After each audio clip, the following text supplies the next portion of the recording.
அந்த வானத்தை போல மனம் படைச்ச மன்னவனே, பன்னி துளிய போல குணம் படைச்ச தென்னவனே,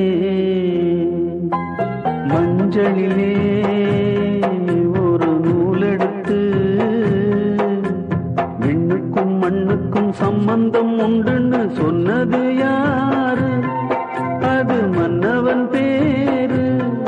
அந்த வானத்தை போல மனம் படைச்ச மன்னவனே, பனி துளிய